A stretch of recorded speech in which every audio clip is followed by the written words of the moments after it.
একটা গালভারি নাম নিশ্চয়ই আছে, তবে সেটা এখন বোধহয় কলেজের খাতায় আর আপিসের দপ্তরেই সীমাবদ্ধ।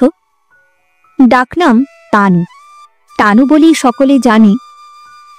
সেই তানুর অন্য সমস্যা ও জীবন সমস্যা এমন করে একসঙ্গেই মিটবে তা কেউই আশা করেনি। তানু তো নয়। হায়ার সেকেন্ডারি পাশ করে বছরখানেক কলেজেও পড়েছিল তানু, কিন্তু তারপর সেও বুঝল এবং অভিভাবকেরাও বুঝল যে লেখাপড়া আর তার হবে না। ওই একটা পাশই অনেক কষ্টে দিয়েছে সে কোনো মতে, তবু পাশ করার গৌরবটা আছে। আর পরীক্ষায় বসে ফেল করে বদনাম কিনে লাভ কি? বাবার আপিসের অবস্থা ভালো নয়, যে কোনো সময় উঠে যেতে পারে। এ বয়সে নতুন চাকরি কোথাও পেলেও এ মাইনে পাবেন না, সেদিকটাও ভাবা দরকার। সুতরাং তানু পড়াশোনার পাঠ চুকিয়ে নিশ্চিন্ত হল। এক্ষেত্রে সে যেটুকু করতে পারে সেটুকু করল। পাড়ায় একটা টাইপ স্কুলে ভর্তি হলো সে, আর একে ওকে নিহাত কর্তব্য হিসেবেই একটা কাজকর্ম দেখে দিন না বলে আবেদন জানাতে লাগলো। এত সহজে আজকাল চাকরি কি হয়? হয় না। তানুরও হলো না। হলো যা, পাড়ায় দু একটা টিউশনি, দুটো মিলিয়ে মাসে 60-এর বেশি ওঠে না। তাতে কোনো মতে সিগারেট আর সিনেমার খরচাটা চলে। প্যান্ট কি শার্টের দরকার হলে এখনো মাকে দিয়ে বাবার কাছেই দরবার জানাতে হয়। এই যখন অবস্থা, বন্ধু দিব্যেন্দুর বিয়েতে গিয়ে একটি মহিলার সঙ্গে তানুর খুব আলাপ হয়ে গেল। ওরা কজন বন্ধুবাসর জাগবে বলে ধরে পড়েছিল। দিব্যেন্দু শ্বশুরমশাইও বিশেষ আপত্তি করতে সাহস পাননি। এরা 4 জন, মহিলারা প্রায় জনা 6। ফলে রাত্রের হুল্লোড়টা খুব জমেছিল। তারই মধ্যে সেই মহিলাও ছিলেন দিব্যেন্দুর বউয়ের মামাতো বোন। এদের দলে ওরই বয়সটা একটু বেশি। প্রথমটা সেই মতোই গাম্ভীর্য নিয়েই ছিলেন, কিন্তু শেষ পর্যন্ত প্রথম যৌবনের এই উল্লাস তরঙ্গে তিনিও গা ভাসিয়ে দিলেন। তানুর ওই মহিলাটিকে বেশ ভালো লাগলো। সে মহিলা অর্থাৎ মন্দিরারও ভালো লাগলো তানুকে। আর সেটা প্রকাশ পেল তানুর বিয়ের পরদিন। নববধূ রত্নাকে যখন একটু পরে পরেই বারতিনেক প্রশ্ন করল তানু, তোমার সেই দিদি কি যেন, মন্দিরা না কি যেন, তিনি আসবেন তো? একটু আগেই যেই একই প্রশ্নটা করেছে তানু, সেটা সে আগ্রহে আর ব্যস্ততায় ভুলেই গেছে। এবং ফুলশয্যার রাত্রে মন্দিরা প্রায় এসেই শুধল, হ্যাঁ রে রত্না, তোর বরের সেই বন্ধুটি কি যেন তানু না কি, খুব ইয়ার্কি করছিল অসভ্য অসভ্য, সে আসেনি? রত্নার মজা লাগবে সে তো স্বাভাবিকই। সে উত্তর দিয়েছিল, সে আবার আসবে না বলে তোমার জন্য সে হন্যে হয়ে ঘুরছে গো। আমাকে 108 বার জিজ্ঞেস করে গিয়েছে, তুমি আসবে তো?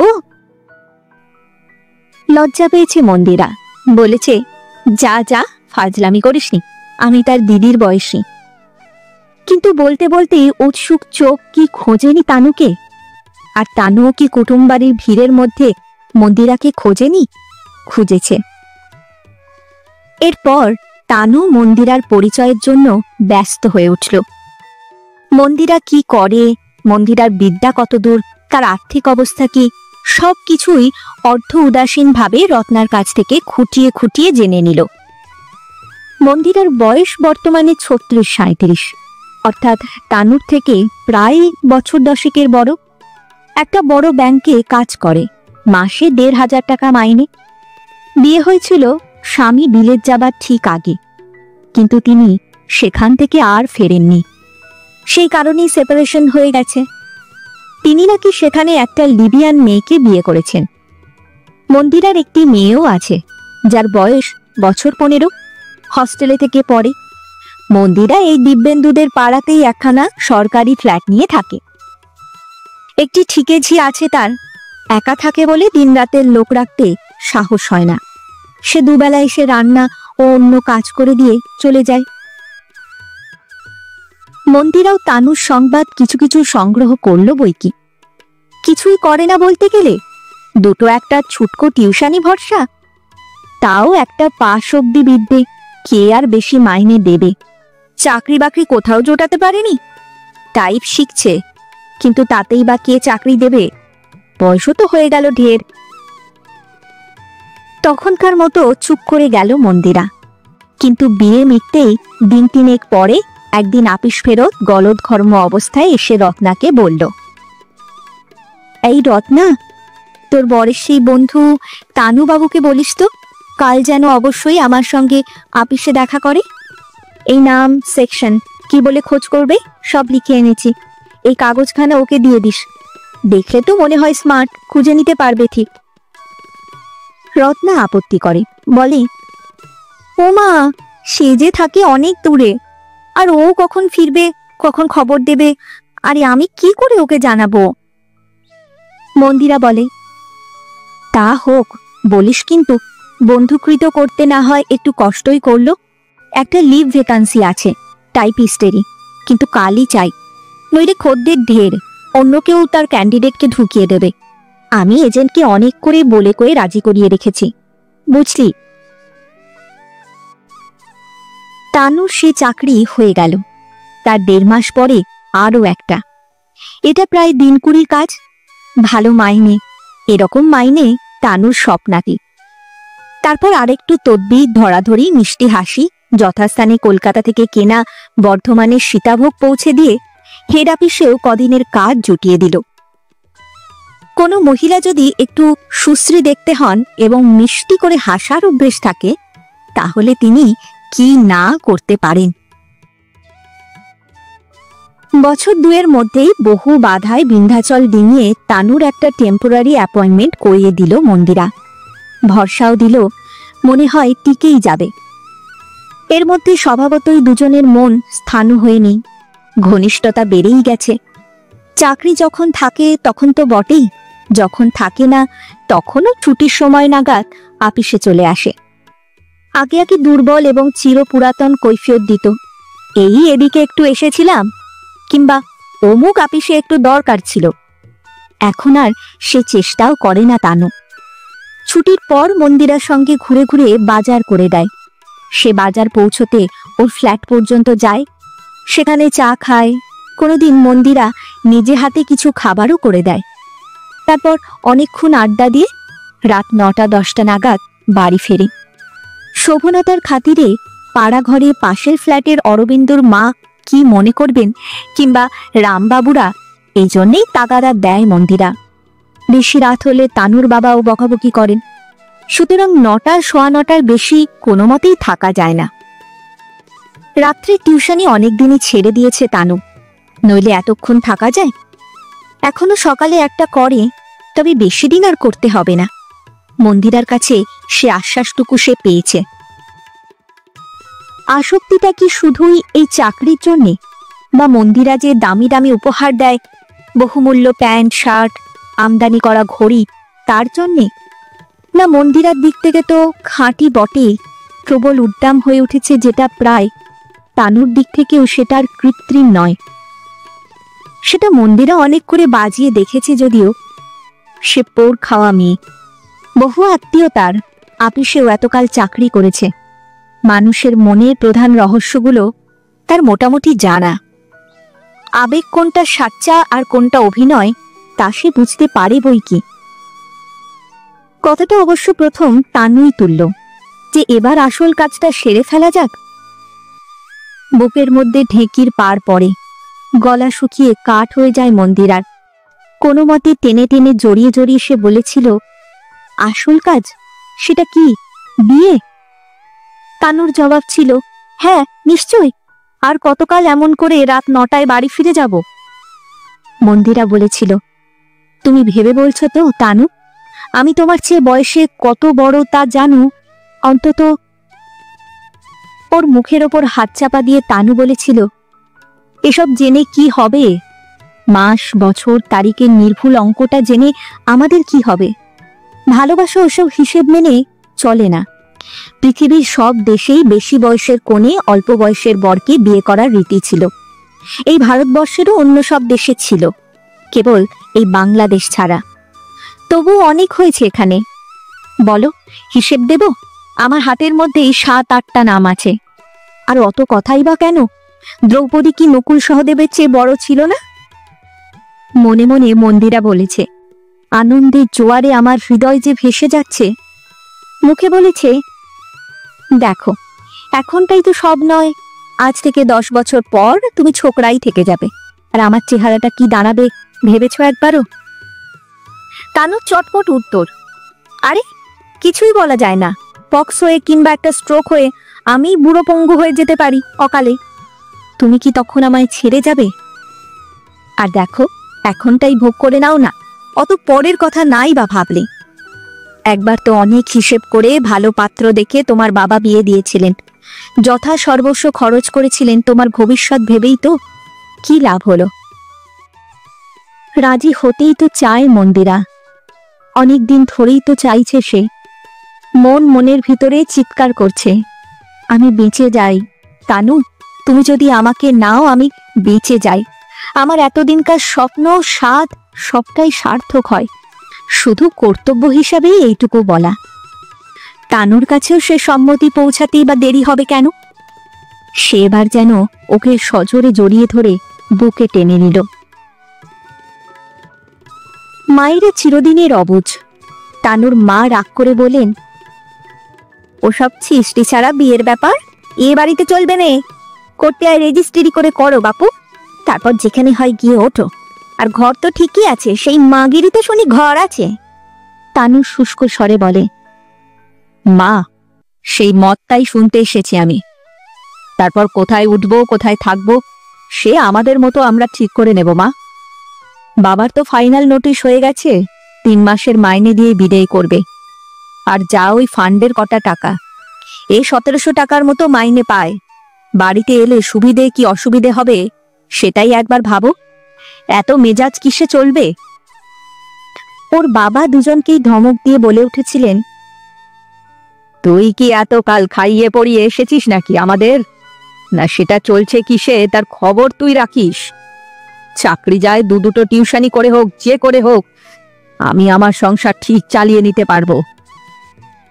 আর স্ত্রীকে বললেন, একটাই তো ছেলে, সে যাকে নিয়ে সুখী হয় হোক না, তোমার এত কথা কি আছে বলো তো? অজাত কুজাত নয়, অন্য ধর্মেরও নয়, বিয়ে করবে, নিজের বাড়ি থাকতে বউয়ের ফ্ল্যাটে গিয়ে উঠবে, সেইটাতেই তোমার মুখ উজ্জ্বল হবে না? না না, এখানেই নিয়ে আসবে বৌমাকে। তবে বিয়েটা কিভাবে হবে?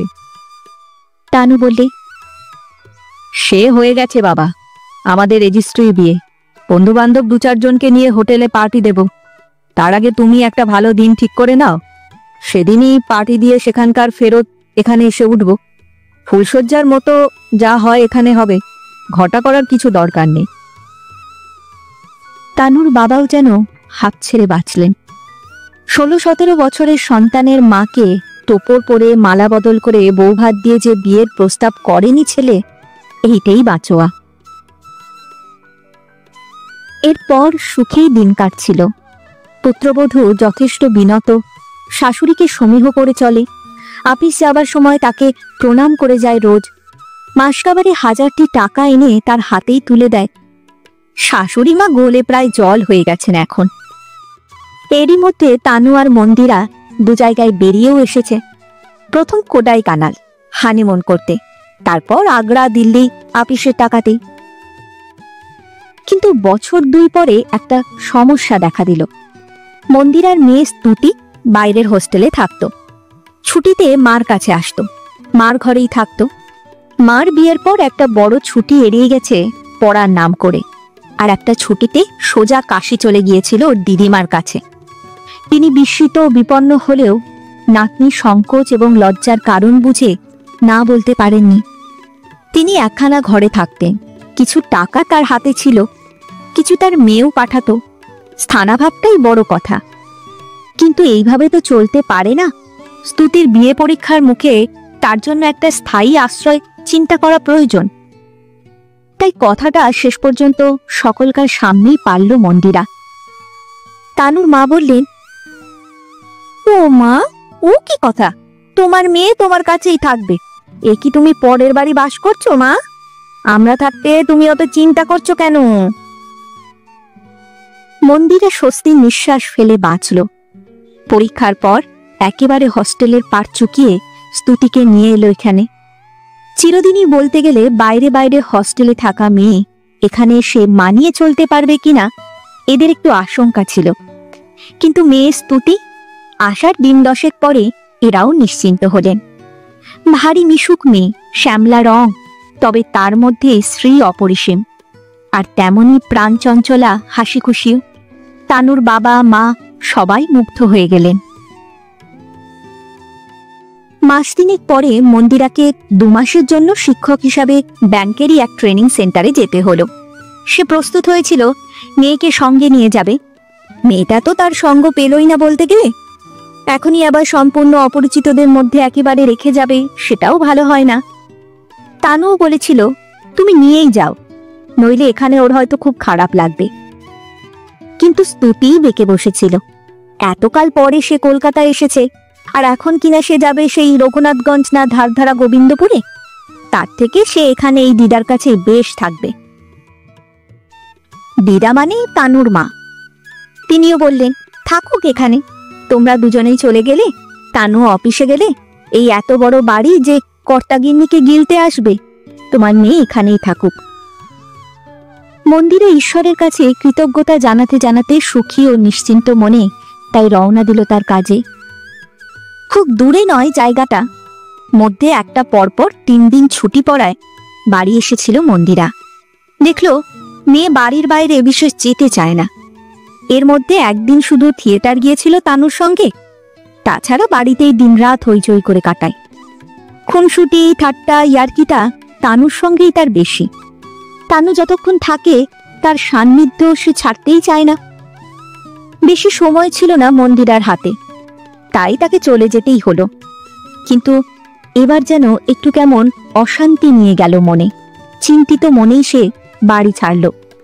ঠিক এই ধরনের অন্তরঙ্গতা ও প্রীতির জন্য বোধহয় প্রস্তুত ছিল না মন্দিরা, বরং এর উল্টো আশঙ্কাই ছিল মন্দিরার মনে।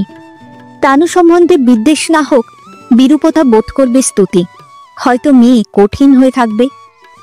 কিন্তু এতটা সৌধার্য বন্ধুর মতো স্বাভাবিক নয় মোটেই।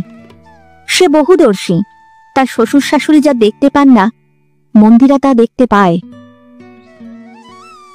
কাজের ওখানে দিন 15 কোনো মতে কাটল মন্দিরার, কিন্তু সে আর থাকতে পারল না। অস্থির হয়ে উঠল ভেতর ভেতর। কাজের ওখানে যিনি কর্তা, তাকে মেয়ের অসুখের অজুহাত দিয়ে সপ্তাহের মাঝামাঝি একটা দিনের ছুটি নিয়ে বেরিয়ে পড়ল সে। সকালের গাড়িতে সেখান থেকে বেরোলো, আর বেলা 4টেয় কলকাতায় পৌঁছবার কথা। পৌঁছলেও তাই, তবে তখনই সে বাড়ি গেল না।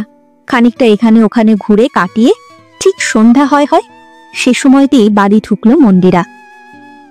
অনেক হিসেব করেই সে এই সময়টার কথা ভেবেছে। বাবা পাড়ায় এক ঠাকুর বাড়িতে পাঠ শুনতে যান, ঝি কাজ সেরে চলে যায়, মা রান্নাঘরের খুটখাট কাজে ব্যস্ত থাকেন, ছেলের জন্য খাবার করা, কুটনো কোটা, এইসব। একটা ভয় যদিও ছিল মন্দিরার মনে, ঝি চলে যাওয়ার পর যদি মা দরজা বন্ধ করে দিয়ে থাকে। তবে সেটা প্রায়ই হয় না। তানু কখন আসে তার তো ঠিক নেই, সেজন্যে ভেজানোই থাকে। আজও সেরকমই ছিল। নিঃশব্দে দরজা খুলে জুতোটা সেখানেই রেখে খালি পায়ে ওপরে উঠে এলো মন্দিরা। একেবারে নিজের ঘরে গিয়ে দেখল তানু হয় আজ অফিসে যায়নি কোনো অজুহাতে, অথবা অনেক আগে এসে গেছে। ওদের খাটে তানু ও স্তুতি গভীর আলিঙ্গনে বদ্ধ। বাকিটা যা ঠিক কতখানি কি কি হচ্ছে আর দেখতে পারল না মন্দিরা। ঘরে আলো নেই, সন্ধ্যার আকছায়াতেও সব দেখা যায়। তবু যেটুকু দেখেছে সেটুকুই কি যথেষ্ট নয়? শুধু আর্তকণ্ঠে একটা খুকি উচ্চারণ করে প্রায় ঝড়ের বেগে নিচে নেমে গেল মন্দিরা। নামবার সময় শাশুড়ি দেখেছেন, তিনি বোধহয় ডাকতেও লাগলেন, কিন্তু সে কোনো কিছুই ওর মাথায় ঢুকল না। সে রাতটা মন্দিরা একটা বন্ধুর বাড়ি কাটিয়েছিল। পরের দিন সকাল থেকে সারাটা দিন ঘুরে 3000 টাকা সেলামি আর 200 টাকা ভাড়ায় একটা ঘর ঠিক করে ফেলল সে। তার পরের দিন কিছু কিছু মাল কিনে মোটামুটি বসবাসযোগ্য করে নিয়ে বিকেলের দিকে সেই বান্ধবীকে নিয়ে সে বাড়িতে গেল। ইতিমধ্যে সে আপিসে টেলিগ্রাম করে দিয়েছে মেয়ে তার খুব অসুস্থ। এর চেয়ে সত্য আর কি বা হতে পারে। শেষ যেদিন তার সাধে শ্বশুরবাড়ি ছেড়ে চলে এলো মন্দিরা, সেদিন তানু সংকোচে আশঙ্কায় পাণ্ডুবর্ণ মুখের দিকে চেয়ে বেশ শান্ত কণ্ঠেই বলে এসেছিল সে, দোষ আমার মেয়েরই বেশি, কিংবা আমারই মানুষ করার দোষ হয়তো। নিজের কাছে না রেখে সবচেয়ে বড় অন্যায় করেছি আমি। কিন্তু সে যাই হোক, ঘর বাঁধা আমার অদৃষ্টে নেই। তুমি যদি অন্য বিয়ে করতে চাও, সেপারেশনের ব্যবস্থা করো, সে খরচপত্র আমিই দেব। আর যদি পারো তো অপেক্ষা করো, আমার মেয়ের বিয়ে নয় চাকরি কিছু একটা ব্যবস্থা হয়ে গেলেই আমি হয়তো আবার ফিরে আসব। বলেই সে তার মেয়েকে নিয়ে বেরিয়ে এসেছিল।